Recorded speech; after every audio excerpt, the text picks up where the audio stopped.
tafarki miƙaƙƙe da izinin Allah za ka hau wannan tafarkin ko da a karkace kake. Saboda haka kai ma sai ka taimaka wa kanka wajen tantance irin mutane da malaman da za ka saurara. Akwai karatun da har a gama shi ka saurare awa ɗaya awa biyu imaninka bai ƙaru ba, iliminka bai ƙaru ba, ba a yaye maka jahilci ba, ba a raba ka da wata shubuha ba. Me ka fa'idanta da shi? Ya zama da shi da labaran Ibro babu bambanci. Malamin yana yi da sunan cewa yana wa'azi kana shege, ka ji fa shege. To kai ka kan kasa wannan ba karatu kake saurara, comedy ne kawai. To a cikin littafin Allah kuma babu comedy. Ina fatan mun gane.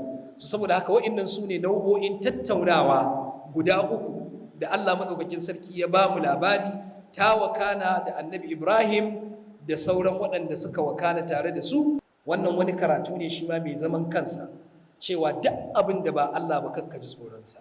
Idan ka ji tsoron Allah wallahi ba abin da ba zai ji tsoron ka ba. Amma kuma idan baka ji tsoron Allah ba abin da ba zai baka tsoro ba. Wallahi kyankyaso zai taso fir ka ɗauka ban aka jeho maka. Amma idan kana jin tsoron Allah wallahi ba abin da zai baka tsoro. Saboda ɗayan biyu ne dai, in ma dai a rayuwar nan kana da jin cewa in Allah ya ga damar za ka ci gaba da rayuwa ba abin da zai same ka, ko kuma idan Allah ya ga damar rayuwarka ta zo ƙarshe to zai datse ta kuma ka shiga cikin rayuwa ta abadan abada. Ɗayan shi kenan ai. Shi za ku ji mutanen Fir'auna suka ce faqdi ma anta qad, mu fa yanzu ba tsoron ka muke ji ba, idan mu ya bude, an gaya mana wane ne abin bauta na gaskiya, duk abin da kake so kayi kayi. Inna ma taqdi hadhihi alhayat ad-dunya, ƙarshen labari dai ka ce za ka kashe muka raba mu da duniya, to sai me? To anan fa Fir'auna ya gane cewa al'amarin shi ya zo ƙarshe. To kuma kowane ne haka yake, kai dai ka rike gaskiya kuma ka rike tsoron Allah. Ina fatan mun gane. To ba wani abu da ba zai ji tsoron ka ba, kuma ba abin da Allah ba zai baka kariya daga gare shi ba. Tsoron Allah shine makami wanda bawa yake garkuwa da shi a cikin duhun dare, a cikin dokar daji, inda ba kowa, ba gida gaba ba gida baya, ba mai kira balantana mai ansawa. Wallahi in kana jin tsoron Allah, aljani sai ya gudu ya baka wuri.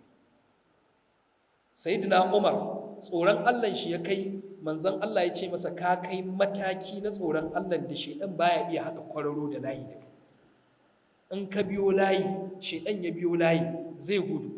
Saboda idan aka ce nan gurin yanzu da a ce zamanin Sayyidina Umar ne, ba wasu zaka gansu tsirara ba, wasu suna ta'asa, wasu suna kaza, to inda zaka gane shedan baya haɗa layi da Umar, da an ce ga Umar nan radda sun fita a guje. Ai abin da suke shedanci ne, shedan ne a tare da su ko, amma ba sa iya karo da Umar. Me sirrin shine takawa da tsoron Allah.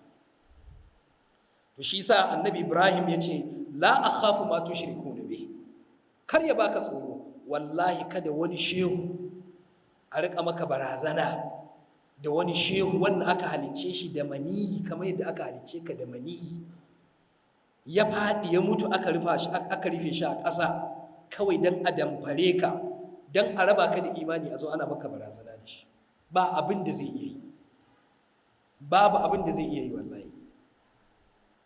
Wannan shi ne saƙon da wannan aya take ɗauke da shi da Allah yake gama na isa Annabi Ibrahim.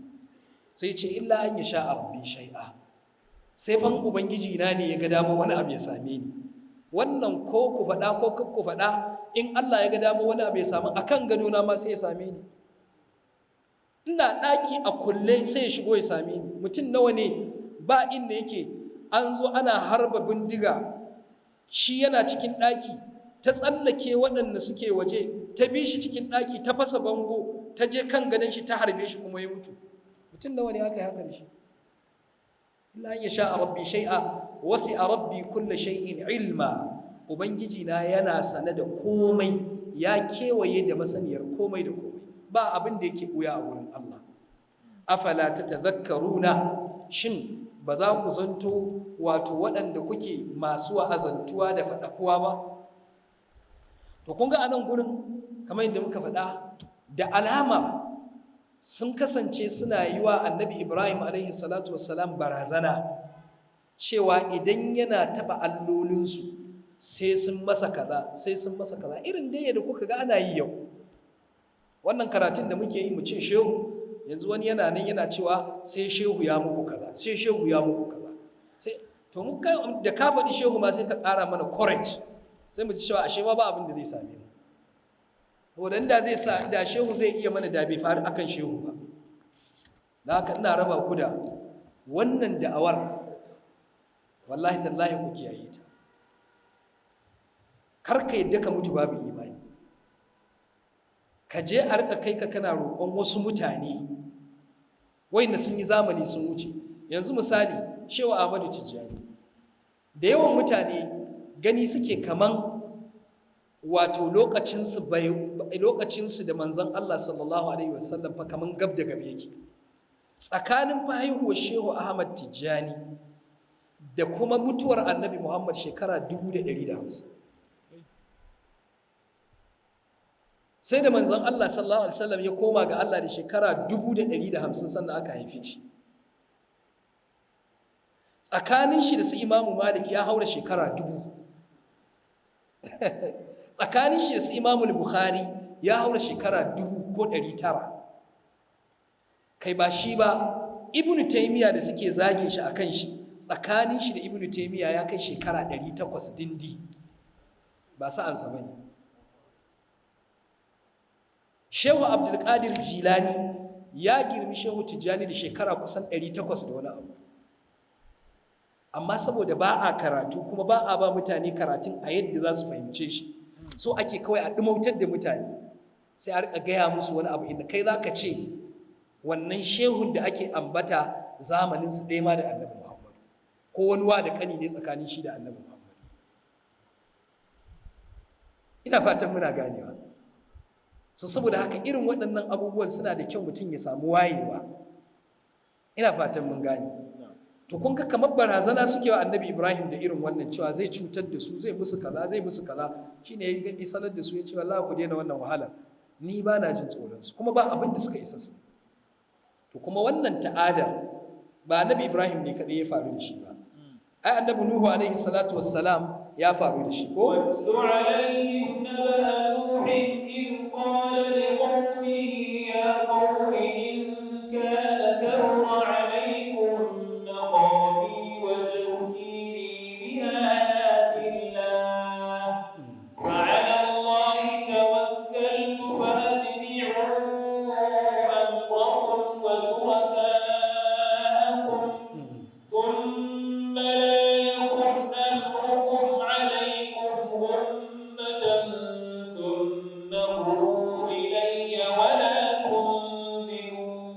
Annabi Nuhu haka yace da mutanen shi, yace in kana kabura alaikum maqami, idan matsayar da nake kanta ta bautar Allah shi kadai ba tare da abokin tarayya ba ta yi muku zafi, wannan yanayin da nake kai na bautar Allah shi kadai ya dame ku, wa tadhkiri bi ayatillahi, da wa'azin da nake muku da ayoyin Allah kuna ganin na matsa muku na dame ku, sai ce fa alallahi tawakkaltu. Wani har hakan yasa kuke ganin cewa za ku yi min wasu mugayen abubuwa, za ku min tsubbu, za ku haukata ni, za ku yi kazaɗi na, za ku yi kore ni, za ku cutar da ni, sai ce fa'alallahi tawakkalt. Ba zan daina bautar Allah ba, kuma ba zan daina muku wa'azi ba, amma ku sani na dogara ne da Allah. Fa ajmi'u amrakum wa shuraka'akum, da ku da allolinku da kuke bauta ma duk ku je ku taru, ku haɗo gaba ɗaya, ku zo ku yi min duk irin kaidin da kuke so ku yi min, da Allah kar ku saurara. Shi sa na gaya muku annabawa ba matsorata ba ne. Ya ce da Allah ba na son ku saurara mu, ku cire Allah a cikin wanda za ku nemi neman taimakon shi, amma ku haɗu da ku da allolin naku duka, duk kaidin da kuke takama da shi da kulumboto da sharri da magudi da kinibibi, ya ce ku je ku yi min su, kar ku saurara. Wannan shi ya faru da annabi Hudu alaihi salatu wassalam. Qalu ya Hudu, ma ji'tana bi bayyinatin wa ma nahnu bi tariki alihatina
mutanen annabi Hud alaihi salatu wassalam, adawa kenan ko, su ma haka suka ce masa ya Hudu, kai Hudu, ku ji fahimta suke kiran shi, annabin Allah suke ma irin wannan kira na wulakanci. Sai suka ce ma ji ita na bi bayyinatin, duk abin da kake gaya mana mu ba wani dalili gamsashe da ka zo mana da shi. Wa ma nahnu bi tariki alihatina an qaulika, kuma wa'annan surutakai naka, wai wa'azin da yake musu sune surutakai, ba za su samu daina abin da muke yi ba. Wa ma nahnu laka bi mu'minin, ba ma za mu yi imani da kai ba. In naqulu, iya abin da za mu iya cewa shine illa ataraka ba'du alihatina bisu, allolin nan namu da kake cewa a daina bautar su, kake faɗan miyagun maganganu a kansu, sun riga sun jaza maka, sun shafa maka hauka. Mun fahimci ka haukaci, annaba sun sha wahala. To shine sai annabi Hud ya ce wannan shine matsayinku? Suka ce shine matsayinsu, suna ganin annabi Hud ya zama mahaukaci, wawa, haka suka gaya masa. Sai suka ce in naqulu illa taraka ba'du alihatina bisu, sai annabi Hud ya ce inni ushhidullah, yace to ku tsaya ku ji, ina shedantar da Allah, washhadu kuma ku sheda, anni bari'un mimma tushrikun, wallahi ba ni ba abin da kuke bauta har duniya ta tashi. Min dunihi, kuma koma bayan Allah, kuma kun ga shi ma haka ya faɗa, ku cire Allah a cikin duk wanda za ku nemi taimakon shi, fakiduni jami'an, ku je ku haɗa duk wani irin kaidi da kuke da shi na fili da na ɓoye, ku yi min shi, sun malatun zirun dan Allah kar ku saurara. Inni tawakkaltu ala Allah rabbi wa rabbikum, ku duba abin da annaba suke takama da shi, ba guru, ba laya, ba kulumboto, ba wani abu. Menene tawakkaltu ala Allah rabbi wa rabbikum, dogaro na shine akan ubangiji na kuma ubangijinku. Ma min dabbatin illa huwa akhidun bi nasiyatiha, ai babu wata dabba face ubangiji shi yake rike da makwarkwadatta. Kun isa ku yi abin da Allah bai ga dama ku yi bane? So kun ga kenan ashe ɗabi'a ce ta mutanen da ba sa son gaskiya, idan ka zo kana yi musu wa'azi, su rika tsorata ka da cewa za su kashe ka, su rika cewa za su yi maka asiri, su rika cewa za su haukata ka, su rika cewa za su yi maka waye. Kuma ɗabi'a ce ta mutumin da yake kan gaskiya, shi kuma kar ya tsorata, saboda barazanar ƙarya ce. In ka tsorata, ka yadda da cewa suna iya cutarwa, suna iya amfanarwa kenan. Kuma baka fahimci karatun da muke ta nanatawa ba tun farkon wannan surar, cewa ba fa mai iya cutarwa, ba mai iya amfanarwa sai Allah. Wa in yamsaska Allahu bi dhurrin fala kashifa lahu illa hu. In wani abu ya faru da kai mara daɗi na cutarwa a jikinka, a dukiyarka, a iyalanka, a komai naka, to Allah ne ya sa wannan abin ya faru da kai, kuma ba mu yayi maka sun shi. Wa in yuridka fi khairin fala radda li fadli, in kuma ya soka da alheri, ba wanne ya isa ya hana alherin nan zuwa gare ka. Saboda haka mu ƙara soyin nan ayoyin, ba sai aran ma ya ja ba. Haka Allah madaukakin sarki yake cewa wattakhadhu min duni lahi alihatan, ko min dunihi aliha, waɗanda suke bautar wani koma bayan Allah sun mayar da abubuwan da suke bauta ma su ne alloli, gumakansu. In yuridni rahmanu bi dhurrin, to tambaya, wa'innan gumakan da wa'innan shehunan da wa'innan mutanen, idan Allah yana so ya shafa mun wata cutarwa, ina fatan mun gane, in yuridna ar-rahmanu bi dhurrin lam tughni anni shafa'atuhum shay'an, cetansu ba zai iya amfana mun komai ba. In Allah yana so ya sa maka rashin lafiya, akwai wani gunki da zai hana? Akwai wani shehu da zai hana? Akwai wani mutum da zai hana? Akwai wani mai mulki da zai hana? Babu shi. Shine lam tughni anni shafa'atuhum shay'an wala yunqidhuni, in na auka cikin matsala ba su isa su tsamo ni ba, Allah ne zai tsamo ni. Saboda haka kenan ba wani bukatar ku tsoratar da ni da su. Ina fatan mun gane. Sai yake cewa inni idan lafi dalalin mubin, in na biye muku cewa kuna mun barazana za su mun kaza, za su mun kaza, sai na biye muku, ai ma na zama cikin batattu mabayyana kenan. To haka Allah madaukakin sarki ya faɗa, yake cewa alaysa Allahu bikafin abdahu, wai shin Allah bai isan mabawansa ba? Akwai wani wanda kake so ya tsaya maka banda Allah? Allah ya ce wa yukhawifunaka bil ladina min dunihi, kuma kake biye musu suna tsorata ka da abin da ba Allah ba. Ai ka ce min Allah ya isa shine sai hankali na ya tashi, amma ka ce min wani gunki kaza ko ka ce min wani shehu kaza, me aka yi shi, waye shi? Ina fatan mun gane.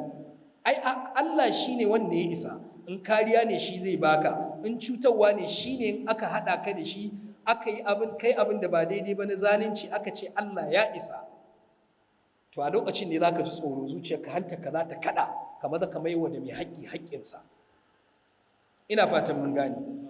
To haka Allah madaukakin sarki ya faɗa, ya ce wa man yudlillahu fama lahu min had, duk wanda Allah ya batar ba mai shiryar da shi. Ƙarshe Allah yake cewa inna ma dhalikumu shaytanu yukhawwifu awliya'ahu. Duk waɗannan abubuwan da ake yi, shedan ne fa wanda yake tsoratar da waɗanda suke bin shi. In ka biye ma bautar gunki, shedan zai rika tsorata ka da gunki. In ka biye ma bautar shehunai, shedan zai rika tsorata ka da shehunai. Inna ma dhalikumu shaytanu yukhawwifu awliya'ahu.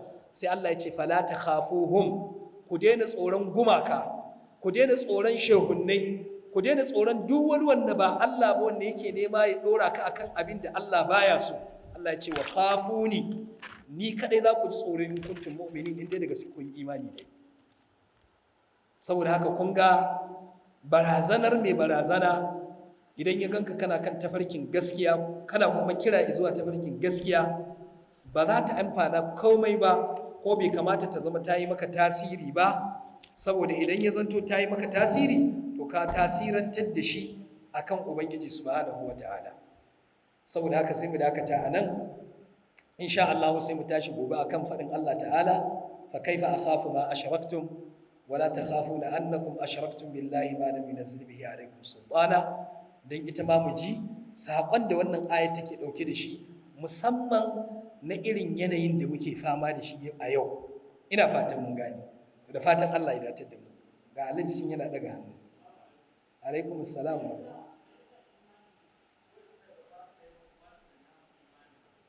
Na'am. Na'am.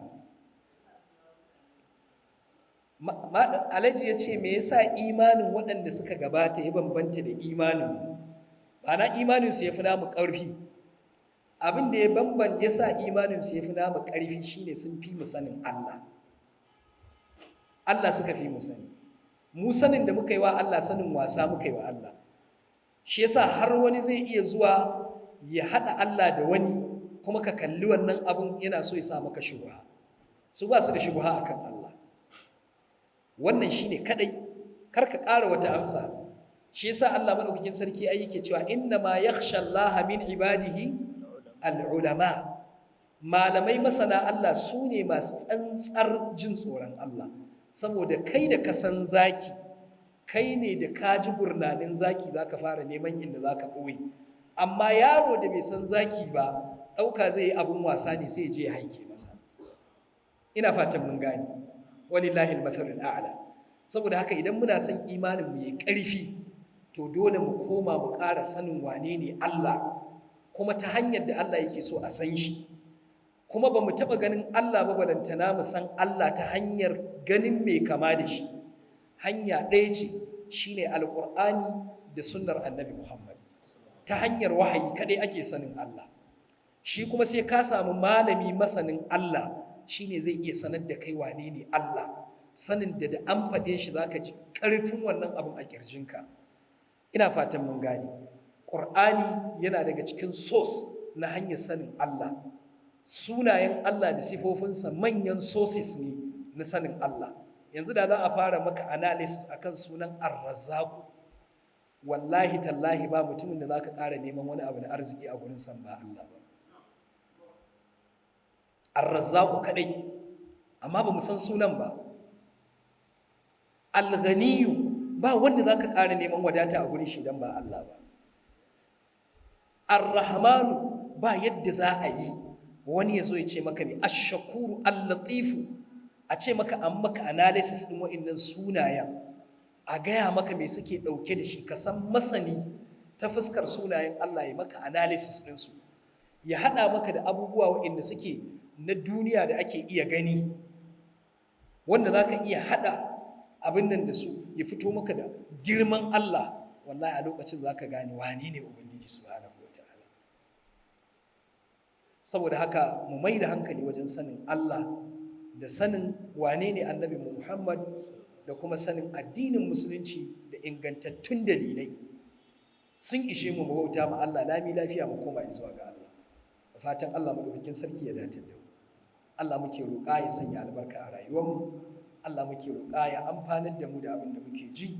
Wannan wata na Ramadan wanda yake ya carke a guje gashi yau muna 9 ga wata. Muna roƙon Allah ya sada mu da alherai da suke cikin wannan wata da albarkoki da jin kai da rahama da baiwa da Allah yake yi da yanci da yake. Ya Allah muna roƙonka baki ɗayan alkhairanka da kake yi a cikin wannan wata. Allah mu bayinka ne kuma kafi mu sanin kanmu, kafi mu sanin bukatunmu. Allah muna da bukatu kala-kala waɗanda ba za su faɗi ba, kafi mu sanin su. Allah ka biya mana bukatunmu da alkhairi.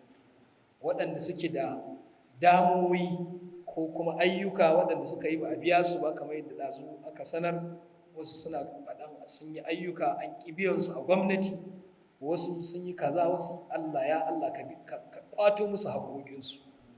Allah ka sa a biya su haƙoƙinsu. Allah ka magance mana fitintunu da rashin zaman lafiya da rashin tarbiyya da zalunci da yake cikin wannan ƙasa. Allah ka magance mana shi. Allah in zunubanmu ne suka jaza mana, Allah ka yafe mana. Idan kuma jarrabawa ce, Allah ka yaye mana. Ya Allah ka albarkaci rayuwarmu da ta iyalanmu. Allah ka gafarta ma iyayenmu da kakanninmu da sauran danginmu. Allah ka gafarta wa malumanmu. Allah ka albarkatan musu iyalansu. Allah Ubangiji ka karbi ibadunmu, ka raba mu da riya da jiyarwa, ka raba mu da dukkan abin da zai lalata mana ayyukanmu, ka ba mu ikon roƙonka a koda yaushe kuma ka amsa mana ya Allah. Allah ka yadda da mu, Allah ka yadda da abin da muke aikatawa. Rabbana atina fid dunya hasana wa fil akhirati hasanatan wa qina adhaban nar. ربنا ظلمنا أنفسنا وإن لم تغفر لنا وترحمنا لنكونن من الخاسرين. ربنا لا تزغ قلوبنا بعد إذ هديتنا وهب لنا من لدنك رحمة إنك أنت الوهاب. فاطر السماوات والأرض أنت ولينا في الدنيا والآخرة. توفنا مسلمين وألحقنا بالصالحين. وآخر دعوانا أن الحمد لله رب